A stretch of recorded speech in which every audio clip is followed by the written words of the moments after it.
간호사를 왜 늘리고 있을까에 대한 이야기입니다. 왜 늘리고 있을까요? 이거에 대해서 고민해 보신 적 있나요? 아마 다들 이렇게 생각을 할 거예요. 표면적인 명분은 병원의 간호 인력이 부족해서 라고 늘리는 것으로 알고 있을 거예요. 보통은 다 그렇게 알고 숨은 의도가 있을까 그런 생각을 하는 것도 이상하지만은 숨은 의도가 뭐가 있을까 그런 고민을 좀 해봤거든요. 일단은 지금 현재는 양으로 밀어붙이고 있는 상황이에요. 많이 뽑고 그 중에 이러한 시스템에라도 살아남을 수 있는 사람을 선별하고 나머지는 뭐 떨어져 나가든지 말든지 알아서 하는 그런 느낌이거든요. 이렇게 계속 뽑지만은 이직률은 계속 높다는 이야기가 꾸준히 나오고 있고, 많이 뽑아가지고 간호 인력 문제가 개선되고 환경이 괜찮아지면은 이직률은 줄여야 되잖아요. 근데 이직률은 계속 유지가 되고 있어요. 뭐 사람이 많으니까 나가는 사람도 많겠지 하면은 그 절대적인 수치는 늘겠지만 이직하는 그 비율은 줄여야 되는 게 맞잖아요. 간호 인력의 문제가 해소되어가지고 환경이 개선되었다고 하면은. 하지만 그렇지가 않잖아요 지금. 그래서 이제 이런 이야기가 계속 나오는데 계속 이제 인력 부족을 외치면서 간호사를 많이 배출해야 한다. 그렇게 해서 근무 환경을 개선해야 한다.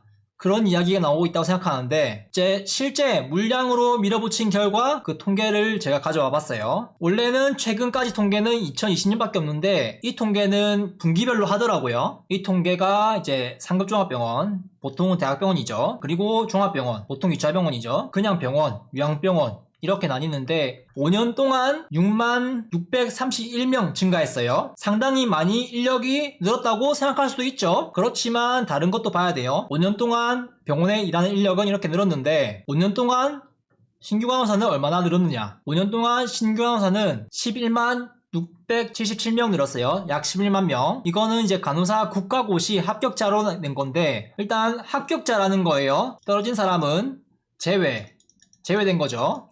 그것까지 합치면은 많을 거예요. 간호학과에 지원한 사람들 자체는. 그래서 매년 2만 명 최근 이렇게 해서 이제 11만 명 중에서 6만을 빼면은 이제 5만 명이 그만둔 거예요. 신규 간호사만 계산하면 그런 거고, 이제 신규 간호사랑 이제 다시 복귀한 간호사들이랑 이렇게 막 여러 명이 있겠죠.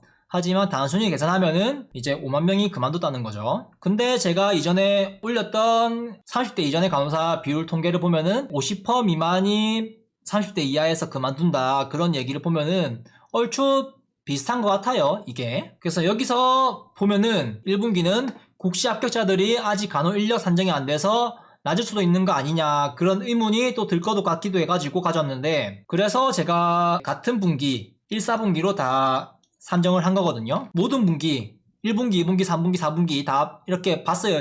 작년 기준으로 해가지고. 그런데 2만 명이 아니고 비슷한 비율로 늘어요. 4,700명 정도 늘었고, 여기서도 한 3,000명 가까이 늘었고, 여기서 2,000명, 여기서는 5,000명 가까이 늘었어요. 그래서 어떤 분기별로 뭐 차이가 있다 그런 건 또 아닌 것 같아요. 그리고 여기서 또 따져봐야 될 거는 아까 제가 얘기한 이 5년 사이의 기간, 그 사이 기간 동안에 분명히 의료기관 수도 그만큼 늘었고 의료기관들이 규모도 늘렸어요. 리모델링을 하거나 신축을 하거나 증축을 하거나 해가지고 이제 간호사를 수용할 수 있는, 환자를 수용할 수 있는 그걸 또 늘렸단 말이죠. 그래서 2019년에 그 병원 일자리 수 기준으로 2023년을 대입하면은 그거는 조금 보정해야 될 필요가 있다는 거죠. 이제 지금 하고 있는 행위들이 작전명, 버틸 사람, 선별대회, 부재, 물량전 이게 아닐까 해가지고 인력 부족을 물량으로 해결하는 듯 보이는데, 저는 이게 상당히 비효율적이라고 생각하거든요. 실제 통계만 보더라도 절반에 가까운 사람들이 이탈하고 있는 거잖아요. 밑 빠진 독에 물 붓기, 이게 아주 어울리는 말이 아닌가 싶어요. 그리고 지금 이렇게 물량전을 하는 게 사회적 비용이 진짜 크고 손실이 크다 생각을 하거든요. 진짜 양성해 놓은 사람들을 오래 일할 수 있도록 전문성을 강화시키는 그런 게 필요하고, 이탈한 사람들을 다시 복귀시키는 그게 저는 사회적으로 비용이 덜 들어갈 것 같단 말이죠. 학교 다니는 비용이나 뭐 시간적 비용이나 다 4년을 투자를 하잖아요. 간호사가 되려면은. 2008년부터 간호학과 증설, 입학 정원 증가를 시키면서 많은 간호사를 배출을 해요. 그리고 지금 이게 15년 동안 지속되어 오고 있는 상황이고, 15년 동안 이걸 하면서 해결된 부분도 있겠지만은 저는 잘 모르겠어요. 일일이 뭐 찾아보지 않고서는 바로 체감되는 요소가 없다 해야 되나? 뭐 이전보다는 근무 환경이 조금 나아진 게 있을 수 있지만은 아직 좀 부족하다 그런 느낌이 들거든요. 진짜 제가 체감할 만한 그런 거는 간호사 머릿수가 많아져가지고 그 간호사 단체의 입김이 강해졌다. 그거 말고는 체감할 요소가 없지 않은가. 인력 부족이나 근무 환경 개선 이런 부분에서는 최근까지도 협회에서 개선되어야 할 부분이다 이렇게 얘기하고 있는 만큼 문제가 되는 그런 부분인 것 같아요. 15년이나 했음에도 인력 부족에 대한 부분이 크게 개선되지 않았구나 그런 생각이 듭니다. 하지만 이제 또 다른 시각에서 심평원에서 하는 간호 등급 평가를 또 하잖아요. 간호 1등급을 받으면은 인력 부족이 아니다. 그런 기준이라면은 뭐 인력난이 개선되었다 그런 생각을 또 할 수도 있지만은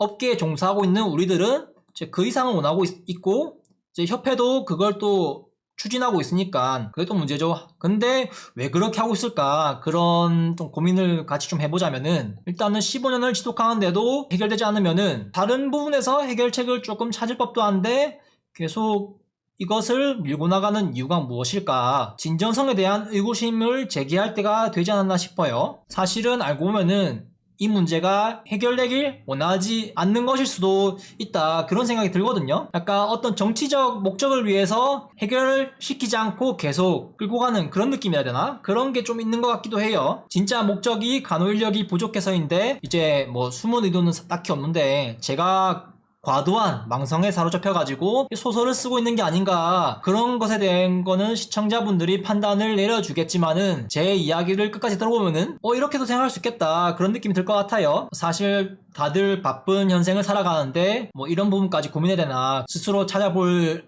이유도 없고 시간도 없고 근데 저는 이전부터 이 부분에 대해 가지고 한 번씩 이렇게 툭툭 치듯이 언급을 해왔고 이제 간호사 사이버레카를 하고 있기 때문에 과연 간호사를 지금 계속 늘리는 이유가 간호 인력이 부족해서 라는 명분이 전부일지 한번 알아보려고 해요. 진짜 내세우는 명분, 간호 인력 부족과는 다르게 진짜 의도가 뭐가 있을지 이제 여러 정황들과 함께 의혹에 대해서 제가 한번 제시해보고자 해요. 의혹이라 표현하는 게 맞을지는 모르겠는데 일단 간호사 인력 자체에 대해서 얘기를 해봐야 하는데 간호사 인력이 본격적으로 늘리기 위해서 움직임을 시작한 거는 2008년 간호학과 증설, 증원을 시작하면서부터였어요. 그러면은 2018년에는 합격자 11,000명 정도였고요. 2008년부터 했으니까 4년 뒤에부터 효과가 좀 날 거잖아요. 4년 뒤에는 1,500명 가까이 늘었죠. 그 2년 뒤에는 진짜 눈에 띌 만큼 많이 늘었어요. 거의 3,000명 가까이 텀이 생기죠. 그리고 그 뒤에는 더 많이 늘었어요. 23년에는 23,359명 국제 합격자가 생겼고 보면은 이 두 시점에서 약 2배 가까이 증가를 했죠. 이제 늘어난 학생 수만큼 이 학생들을 교육할 교육자도 늘어야겠죠. 2008년 이전에는 뭐 한 학년에 뭐 30명, 40명 이렇게 되었다 싶으면은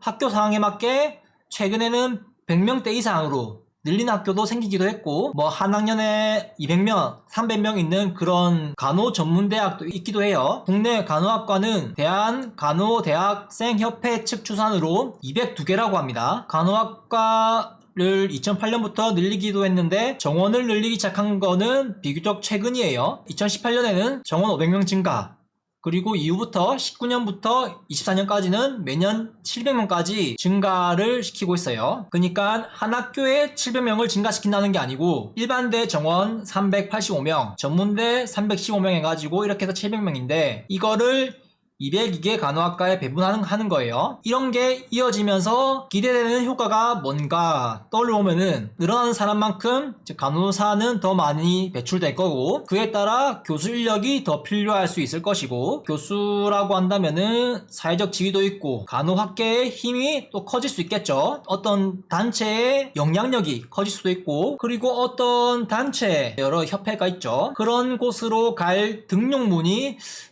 되지 않나 그런 생각도 있어요. 이거는 추후에 또 콘텐츠로 다룰 거기도 한데 세 번째는 입학생의 증가로 대학 등록금 수익 증대 이거는 다들 공감을 하실 거예요. 그리고 학생들이 많아지니까 책 파는 거 전문 서적의 수익 전문 서적 한 개 뭐 5만원씩 하잖아요. 그래서 출판사 서적 그 수익이 증가하고 또 다들 국시 친다고 국시 요약집 하면서 문제집 할이 그런 부분 해가지고 어떤 출판업계도 이해관계에 얽혀있지 않나 그런 생각이 듭니다. 다른 것도 있지만은 당장에 떠오르는 거는 이것밖에 없더라고요. 그런데 아이러니하게도 고등학생 수는 상당한 폭으로 줄어들고 있어요. 고등학생 수는 40만 명 넘게 줄어들었네요. 44만 명 줄어들었죠. 그런데 간호학과는 학생 수를 더 받겠다고 있어요. 이상하죠?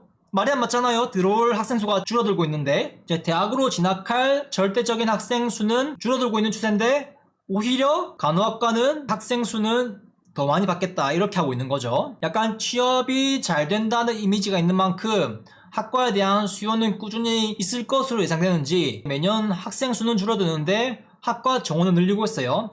많이 지원할 거라는 그런 믿음이 어딘가 있나 봐요. 그런데 저는 이런 거를 좀 증가하는 것보다 세워나가는 이제 퇴사하는 이 사람들을 조금 막고 줄이고 내실을 다져야 되지 않나 그런 생각을 하는데 지금 간호 학생들을 더 많이 받겠다는 기조로 가고 있잖아요. 그런데 며칠 전에 기사가 떴어요. 청년의사에서 나온 기사인데 9월 18일 기사예요. 병원은 간호사 부하 상태인가?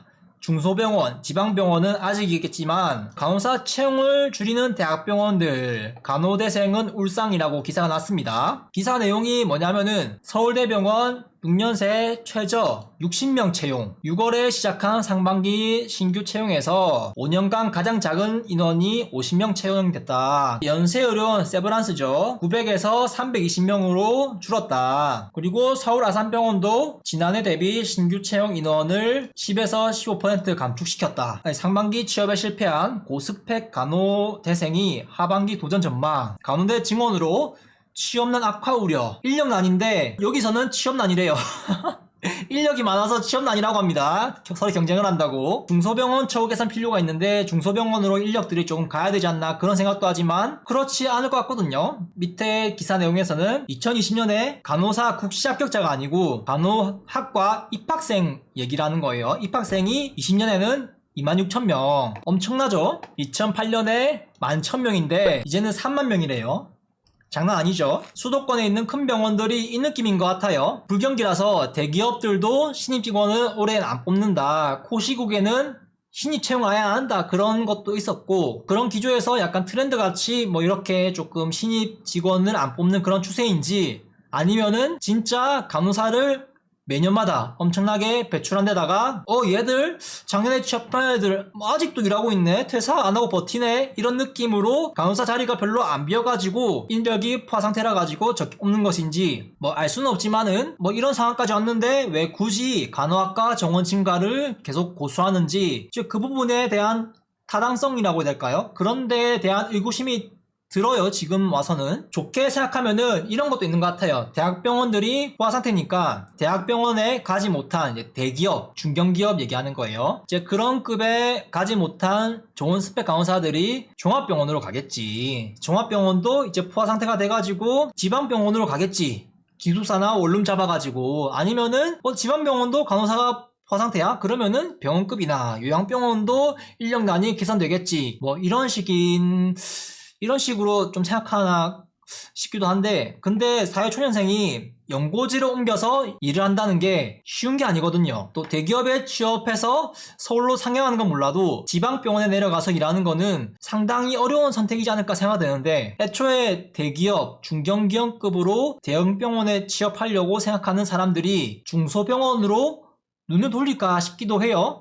괜히 학생들이 재수, 삼수 이렇게 하는 것도 아니잖아요. 그런 걸 보면은 답이 바로 나오지 않을까 생각되는데 인력을 잔뜩 늘려놨다고 환경이 대형병원에 비해 상대적으로 열악한 그런 중소병원으로 인력이 분산될지는 저는 현실적으로 좀 어렵지 않을까 생각이 들어요. 진짜 당장 입에 풀 치려야 하는 그런 상황이 아닌 이상 20대 청년들 요즘 캥거루족도 많죠. 부모님 집에서 계속 이렇게 나이가 들어서도 사는 그런. 그래서 이제 대형 병원에 입사하기 위해서 진짜 재수, 삼수하는 것처럼 계속 도전하지 않을까 그런 생각도 들어요. 간호사 단체가 이런 부분을 고려해가지고 간호학과 정원을 계속 증가하는 것을 왜 하고 있는지 계속 의문이 들어요. 머릿속이 꽃밭이라 가지고 낙수효과 마냥 인력이 포화 상태가 되면은 지방 곳곳으로 부족한 병원에 인력이 분산될 거라 생각하는 건가 싶기도 하고요. 그렇다면은 진짜 과연 간호사 수가 부족한 게 맞는지 왜 간호사 배출을 많이 하는지 여러분도 이제 이쯤 되면은 점점 의구심이 들지 않을까 생각이 드는데 제가 예전에 영상에서 많이 얘기한 건데 우리나라의 간호사 수가 부족한 거는 아니라고 생각을 해요. 정확히 표현하면은 병원에서 일하는 간호사 수가 부족한 거다. 이렇게 표현하는 게 어느 정도 좀 맞겠죠. 하지만 최근 기사를 보면은 병원도 인력이 부활해가지고 많이 안 뽑는다 이런 얘기도 있다시피 이제 좀 보면은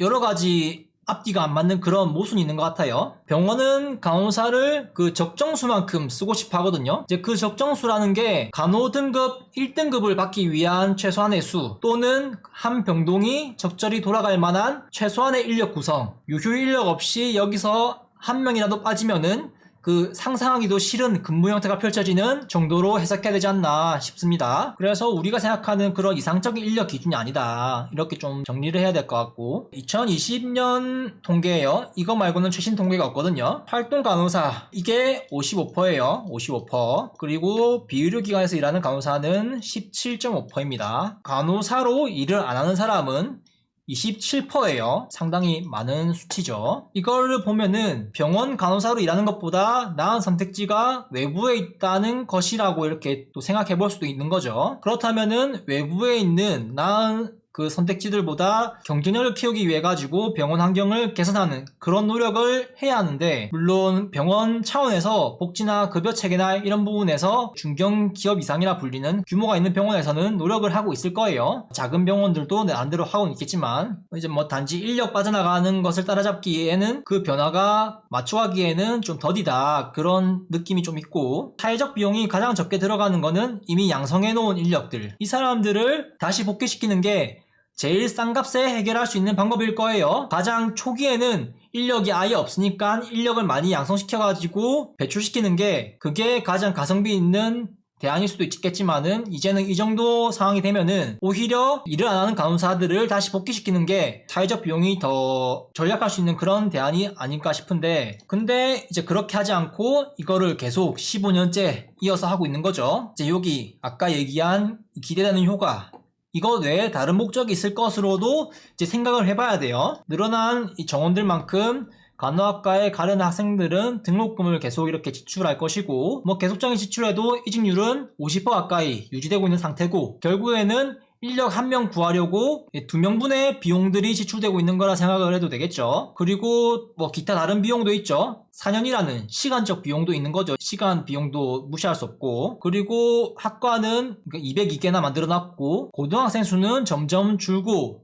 출산율도 줄어드는데 입학할 학생들은 앞으로 점점 더 줄어들 것 같은데 반대로 하고 있다는 거죠. 근데 현실적으로 보면은 일을 하지 않는 사람들을 다시 일을 할 수 있게끔 현장으로 복귀하게 독려하는 게 좀 어려운 거기도 해요. 뭐 개개인마다 어떤 입장들도 있을 것이고 다시 일하고 싶은 동기부여를 해주는 게 쉽지가 않아요. 이미 안 좋은 거를 경험했는데 그 사람이 다시 PTSD라 해야 될까요? 그런 거를 극복하고 다시 가는 것보다는 이제 새로운 사람들을 그냥 투입시키는 게 나을 거라는 그런 생각도 있는 것 같아요. 이거에 대해서 이외에 다른 목적이 뭐가 있을까 그런 걸 생각해서 얘기해 볼 건데 이거에 대해서 반대로 생각하면은 뭐가 있을지 답이 조금 보일 것 같아요. 간호 인력이 부족하니까 간호학과를 증설하고 정원 늘리는 것을 하지 말고 지금처럼 간호사를 배출하고 이탈을 막고 일하지 않는 사람을 복귀를 도와보자. 그게 만약에 실제로 이루어진다면 어떻게 될까요? 예를 들어서 저의 입장으로 한번 대입해 볼게요. 제가 지금 유튜브를 하고 있고 신규 간호사 아니면은 간호학과 학생들 대상으로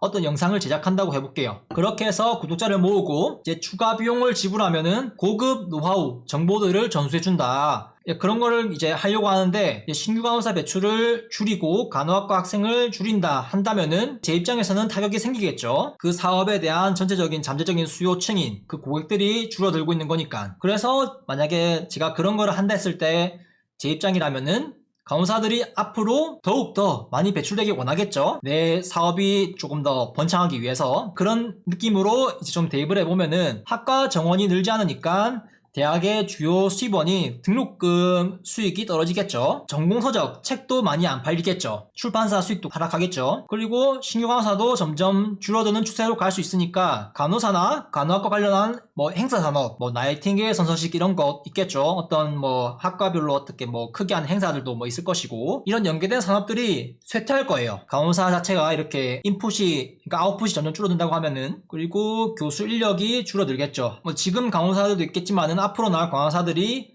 줄어드니까 이제 회비 수금 감소 문제가 생길 수 있을 겁니다. 그리고 가장 중요하게 보는 게 저는 이 5번, 6번이라 생각하는데 6번 정치적 행보에 제동이 생길 수 있다. 사실 이거는 이제 사회초년생들이나 정치에 관심 없으신 분들은 무슨 말인가 싶을 거예요. 정치적 행보에 제동이 생긴다. 이게 무슨 말이냐. 그런데 이제 정치에 좀 관심이 있으신 분들은 무슨 말인지 좀 느낌이 올 거예요. 간호계라는 어떤 여론을 형성하고 정책을 또 수립을 하잖아요. 간호사들을 위한 정책이라고 이렇게 얘기를 하지만은 그런 걸 결정하는 데 있어가지고 표심이라고 하죠. 표심.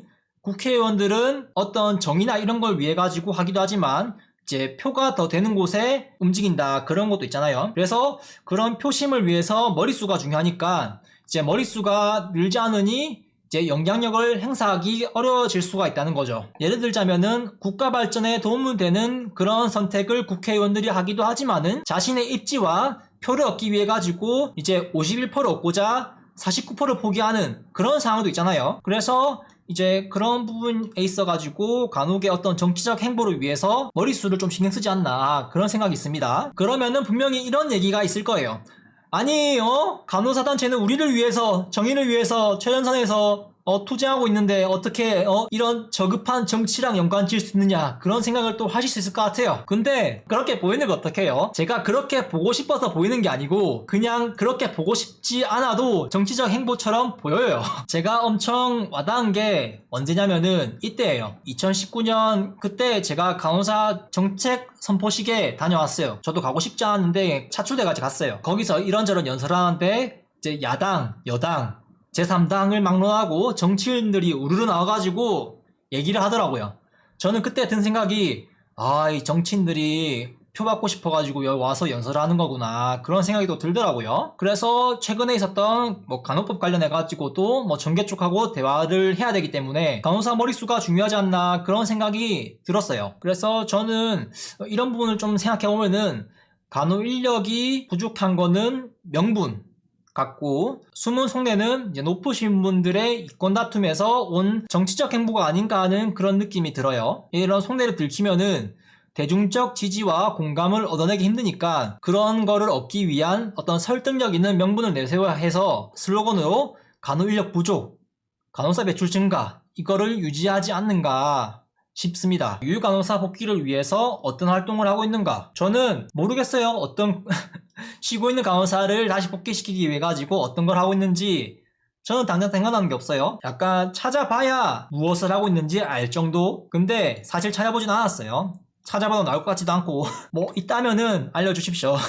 서로 윈윈하고 있는 전략이라면은 저는 어느 정도 괜찮다고 생각을 해요. 그러니까 그 윈윈하는 사이에서 어떻게 누가 이익을 보고 이렇게 하는 거는 괜찮고 능력이라 생각을 하는데, 근데 한쪽만 압도적으로 이득을 보면은 배보다 배꼽이 커진 그런 것처럼 젊은이들을 희생해가면서 이렇게 하는 게 과연 괜찮은가 싶어요. 저는 이제 간호학과 정원 증가를 해가지고 이제 젊은 청춘들이 조금 희생되는 부분이 있다 생각을 하거든요. 이제 이어지는 내용들이 있거든요. 방금 전까지 얘기한 내용들이 앞으로 더 심해질 거라고 예상을 해요. 제가 슬라이드 띄운 거 다른 나라의 간호 인력 이야기, 이게 방금 전 얘기한 거랑 도대체 무슨 상관일까, 그런 생각이 들 거예요. 어떻게 연관을 지을지 어거지로 막 이렇게 엮은 게 아니고 들어보면은 뭔지 좀 느낌이 올 겁니다. 다른 나라 간호 인력 이야기, 다른 나라 간호 인력을 얘기할 때 어떤 나라가 떠오르세요? 미국, 영국, 일본, 의료 선진국이라고 얘기하는 그런 나라들이 떠오르실 거예요. 보통은 이렇게 미국, 영국, 독일, 스웨덴, 노르웨이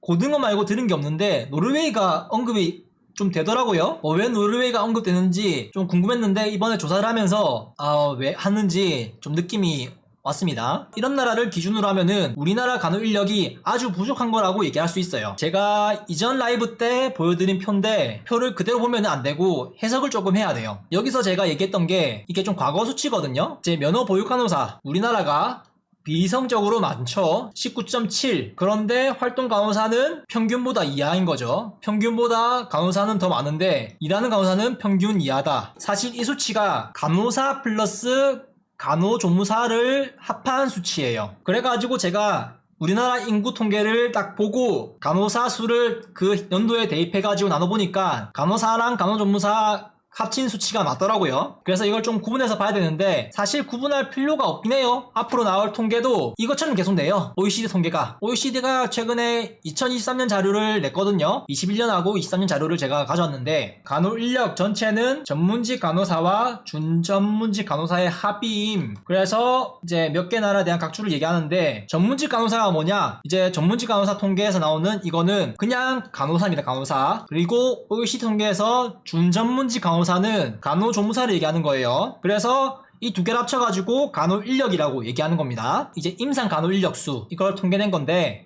제가 좀 보기 편하게 현관편으로 칠했어요. 주요 국가들 독일, 일본, 노르웨이, 영국, 미국은 나오지 않더라고요. 미국은 임상 간호인력 통계를 안 한다고 해요. 미국은 임상에서 일하는 간호사를 통계를 안 하고 그냥 활동하는 간호사, 그러니까 비임상에서도 일하는 간호사 통계를 이렇게 해가지고 통계가 없다고 이렇게 하는 것 같더라고요. 그래서 통계들이 없었어요. 매년 이렇게 찾아봐도. 근데 이거는 뭐냐, 어떻게 잘 했나봐요. 우리나라를 볼까요? 우리나라 2014년, 16년, 19년, 21년. 그러니까 2023년 자료는 21년이 최신이에요. 원래 통계는 4, 5년마다 이렇게 해가지고 내는 좀 그런 텀이 있더라고요. 그래서 이제 이게 전문직 간호사, 이게 간호사 수입니다. 우리나라 간호사 수는 2.9, 이제 평균이 7.4죠. 그리고 점점 학과를 늘리고 정원 배출을 많이 했다고 했잖아요. 늘어난 게 3.5, 그리고 3년 뒤에는 4.2, 지금은 4.6, 이제 23년이나 24년은 추후에 나오겠죠. 어떻게 됐는지. 그런데 이제 평균에 못 미칩니다. 근데 간호를 전체, 제가 알기로는 지금 간호조무사 자격증이 80만 넘는 걸로 알고 있거든요. 그래서 그걸 다 합치면은 평균까지 올라왔어요. 간호인력 전체로 보면은 영국의 비빌 수준은 된다. 그렇지만 이제 일본, 독일에 비하면은 상당히 좀 아직 못 미치는 수치죠. 노르웨이가 압도적입니다. 노르웨이에 비하면은 아직 한참 부족합니다. 근데 이상하게도 노르웨이는 이제 간호사만 있는 걸로 보이죠. 간호조무사는 없고.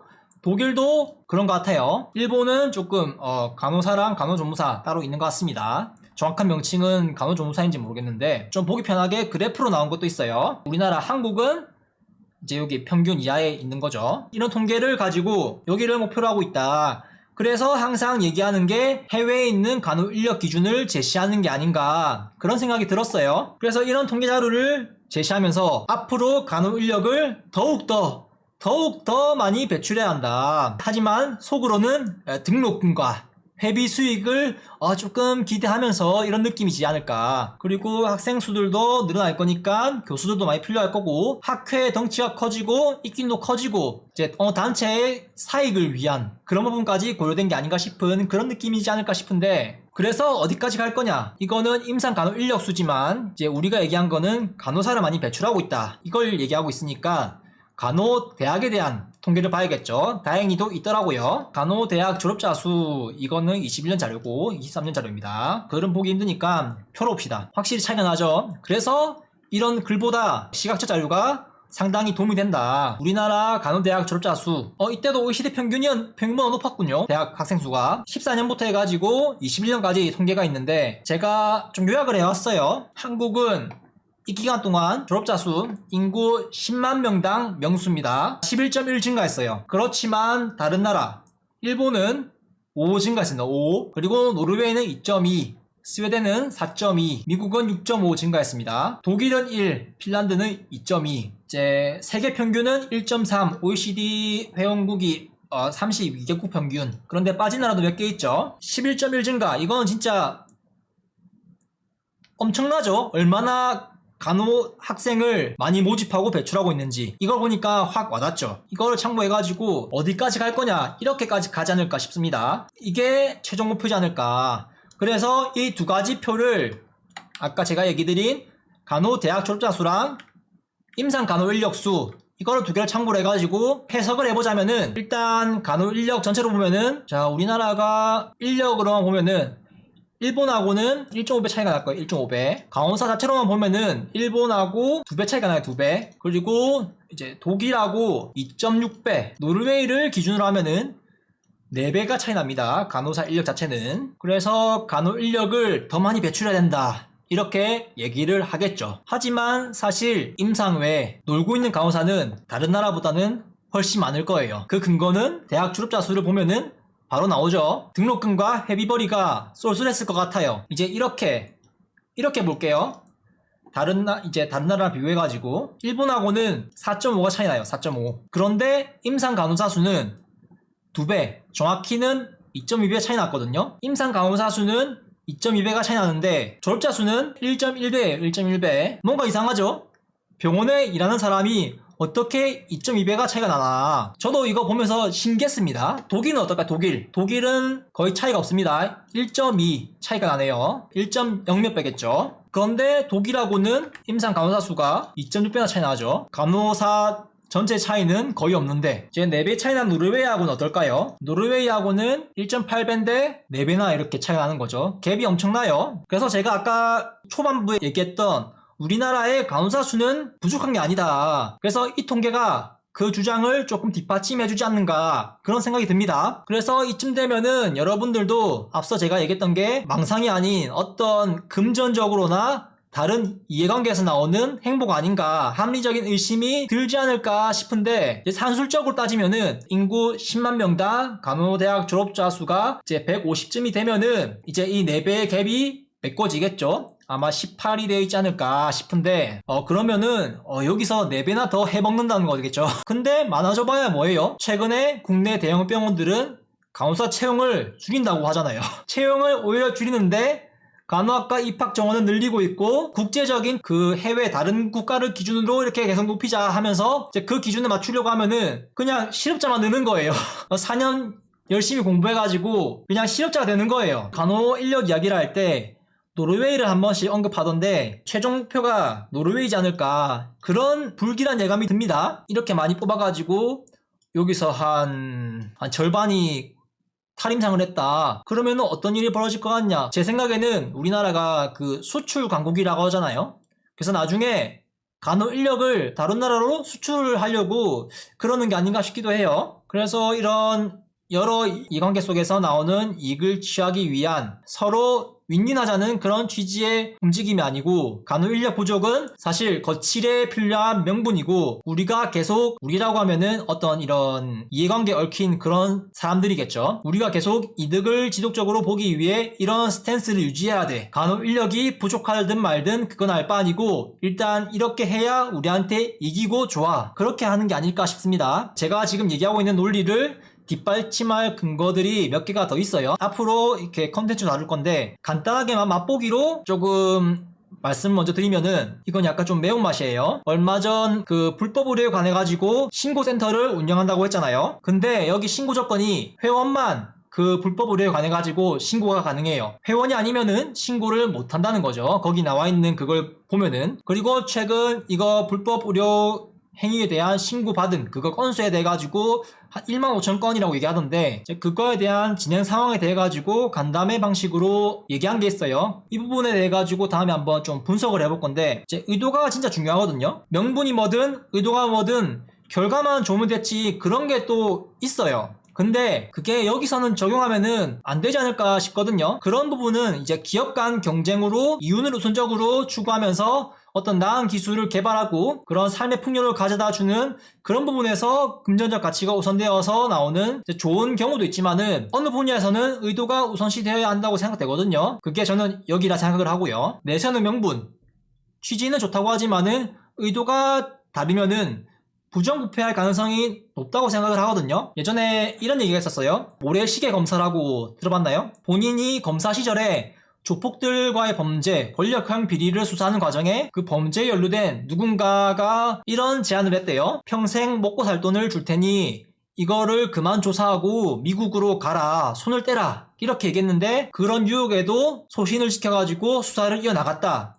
이렇게 한 일화가 있거든요. 반면에 이제 그런 소신이 없으면은 이런 비리를 저지르면 안 되는 위치에 있지만은 부정부패하는 사람도 있잖아요. 그렇듯이 명분과 의도가 좀 일치해야 되지 않을까 싶습니다. 약간 지금 간호계가 그렇잖아요. 폐쇄적인 집단을 추구하고 있고 실제로 그렇게 하고 있고 실패에 대한 책임을 지지 않는 그런 모습이 있다고 해야 될까요? 선봉에 나서가지고 해내지 못하면은 스스로 저는 부족한가 봅니다. 인정을 하고 다음 세대를 위해 가지고 물러가겠습니다. 그렇게 한 거는 제가 본 적이 없거든요. 그냥 입쓱 닦고 모른 척 하더라고요. 물론 실패에 대한 책임으로 그 자리에서 물러나는 게 최선이고 정답은 아니지만은 사회에서는 그게 보편적인 인식이잖아요. 누군가 큰 문제를 일으키거나 어떤 것에 대해서 성공하지 못하면은 그 자리에서 물러나는 게 저는 어느 정도 사회적으로 좀 보편적인 인식을 생각하는데 이제 한 발 물러났다가 다시 자신의 능력을 보여주고 증명하고 일어서면 되잖아요. 근데 왜 그러지 않을까? 이제 그런 와중에 이제 어떤 간호계에서 카르텔을 형성하고 이제 그런 게 암암리에 조금 이루어지지 않는가 그런 의혹이 저는 있어요. 그 저 위쪽에 고귀하신 분들이 잔뜩 모여있는 곳 있잖아요. 너무 이렇게 얘기하니까 좀 망상병 환자 같습니다, 제가. 일단 이 부분은 진짜 조금 심한 부분이고 좀 생각하면 귀찮은 부분이기도 해요. 그래서 이제 다음에도 이거 주제를 이어서 다룰지는 이제 편집해서 영상 올리고 반응을 보고 후속편을 다룰지 한번 고민을 해봐야 되겠습니다. 다음에 아마 다룰 게 간호사로 성공하는 법을 이야기하는 명분으로 어떤 걸 얘기할 거냐, 간호계의 최상위 포식자 우두머리에 계신 분들, 그분들이 보이는 공통분모가 있어요. 그거에 대해 이야기를 한번 다음 기회에 해볼 건데 아마 눈치 빠르신 분들은 이미 알고 있을 거예요. 어떤 공통분모가 있는지. 그래서 이거에 대해 가지고 인터넷에서 여러 자료들을 조사해 가지고 주섬주섬 주워 가지고 해놨는데 정리를 다 못했어요. 오늘 다룰까 하다가도 분량이 너무 길어질 것 같아가지고 좀 줄이기도 했고, 일단 이걸 다루고 여기서 조금 다른 의견이 또 있을 수도 있다 생각하거든요. 저랑 다르게 생각하시는 분들, 그런 분들 계시면은 이제 소중한 댓글로 어떤 의견이 있다, 이제 그런 얘기를 좀 해주시면 좋을 것 같고, 다음 영상은 구독하고 알림 설정해 놓으시면은 빠르게 받아보실 수 있고, 이제 실시간 스트리밍에 오시면은 바로 피드백, 토론 같은 게 가능하다는 거,